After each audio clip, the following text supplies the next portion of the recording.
You know, it's funny because that brings to mind, like you hear from the anti-milk. There's an anti-milk crowd, right? So we can't drink milk because it's off the list or it's on the list or whatever. And they're like, you know, we're the only animal on the planet that drinks the milk of another animal. It's like, you know, you're the only animal on the planet that drinks milk that comes from an almond. Like, like, let's get real. Like, what difference does it make? I have to tell you, the industry changes so much. Yeah. The coffee styles, the techniques, and it's growing. It truly is, and it is going in a great direction. Like now we have cold brew, we have nitro, Right. So there's really a growing trend. You know, people use it as a keto thing. Some people do it in intermittent fasting, things like that. And coffee has been always, you know, recorded as being a good thing kind of idea, not something that we would say is, you know, you can't have coffee. Back in the day, it was sacrilege. Right. You can't have coffee. Can't give it to kids. No. God forbid. Look at me. It'll stunt your growth. It did. You'll lose all your hair or something. Everything is going to go wrong. Yeah. But yeah, no, it truly is, and again, Calgary's market is growing. I have tons of customers that come to see me on a regular basis that are getting ready. They want to open up a cafe. They want to do something, and they're finding a new way. They want to open up a bakery. I have one, you know, customer that they have chocolates and that's what they're focused on, and it's just chocolates, but they want to enhance it by adding some coffee to it, right? Right. And they want to have a coffee program. It's not to take away from what they're doing, but they do want to have that ability. So I get a lot of that. Some people are focused on, I have a bakery and I want to be all about bakery. I don't want the coffee. I want to do that. Sure. So it's always part of that world Yeah. that I get involved in what they're doing for sure. So obviously you're going to be biased. I hope anyways. And so what's the medicinal value of a coffee? Yeah, sell me on why I need to drink coffee now. Wow. It inspires you. It wakes you up, gives you a little bit of a good vibe. Some people don't like the caffeine, but they like the flavor. What are the benefits? I mean, they're great. It's good. It energizes you. It gives you,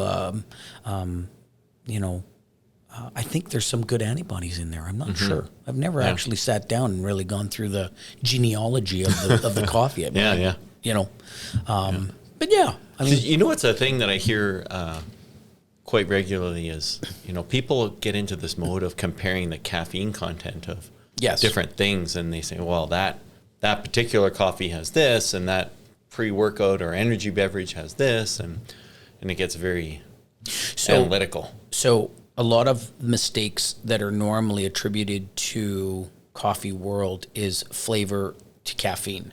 So if the flavor's intense, it's very bold tasting, and it's got this bitterness that you're not used to, you associate that with being caffeinated. Oh, it's got to be stronger, right? But it's not. The process of how it's made differs from that of regular drip coffee. So regular coffee has a higher caffeine content than an espresso. Really? Yes. Oh, no way.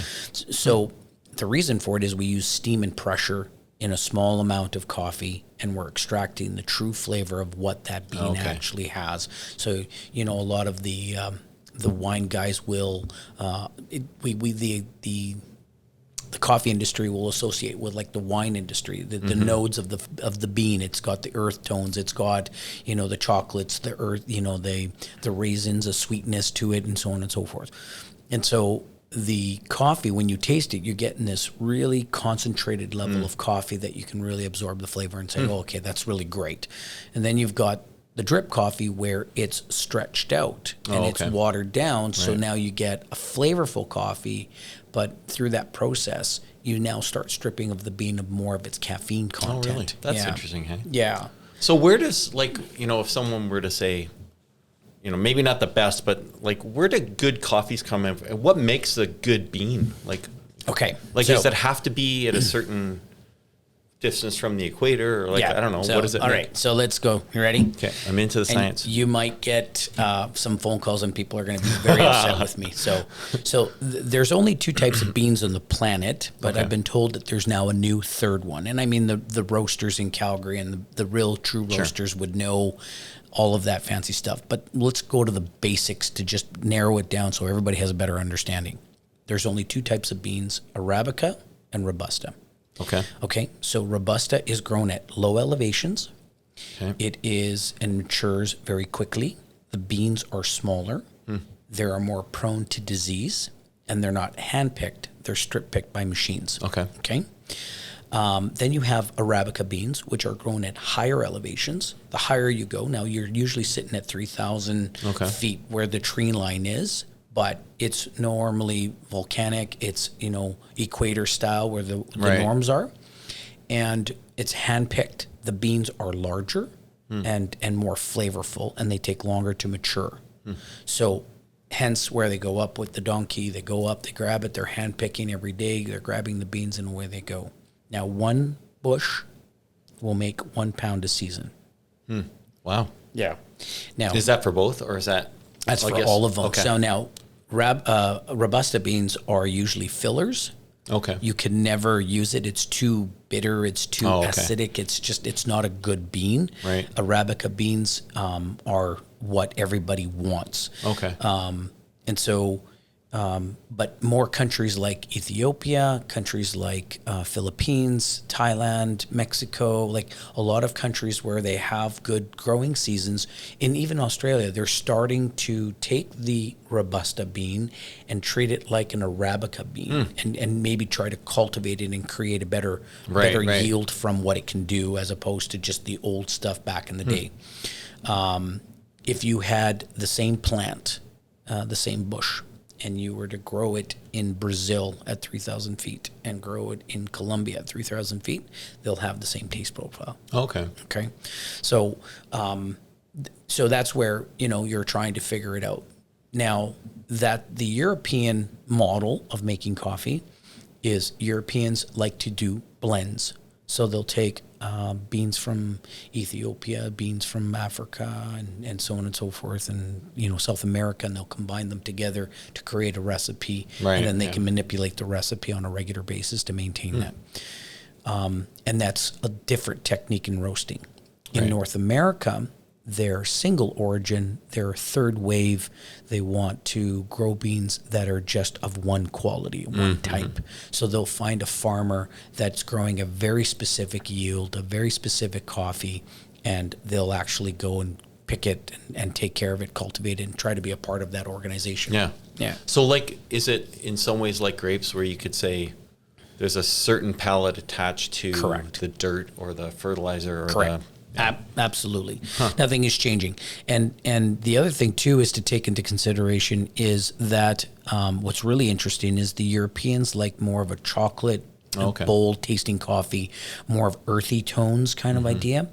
And the North American style of roasting is more acidic, more Okay. fruitiness, more Right. flavorful, and lighter, and very, very unique flavors that they try Right. to do. So that's why we end up with hundreds. Is there hundreds of different kinds of flavors? Is Oh that- my God! Yeah, Or it's thousands, or- it's sort of like yeah. I mean, how many wines are out there? Like Yeah, it okay. would be the same. Yeah. Everybody's going to do a recipe, a blend. Right. They're going to treat it in a different way. They're going to roast it in a perfect way that makes sense to them, and gives you the great flavors that you're looking for. And everybody's trying to create a recipe that you're going to like. Right. So from stepping away from the actual flavor, but like how much of an economic environment does coffee create in some of these countries? Like in a small, my son's in Guatemala right now, up in the hills. So he's around coffee all the time. For sure. And so, and I suspect just based on what he's saying that in Guatemala, it's like if you took coffee out, man, that country would just collapse. So it's grown in over 70 countries, and it employs more than 70 million people. Wow. Okay, so you ready? Coffee is the second most traded commodity in the world. Guess which one's the first one? Not tea. No. Wow. Was it ever tea? No. Really? Oil. Oh, oil. Oil is number one. It's the second most sold beverage in the world. Next to? Hopefully it's Diet Coke. Or water. That's what's here. That would be an American thing for sure. Coke, for sure. But it's actually water. Water. Water is Yeah. number one. Coffee is number two. Yeah. And 98% of it is water anyway. So is water is probably number 2 now that you can actually put it in a bottle and drink it. But when you and I were kids, we came out of a hose, so you couldn't monetize the the amount of water being used. Yeah, for sure.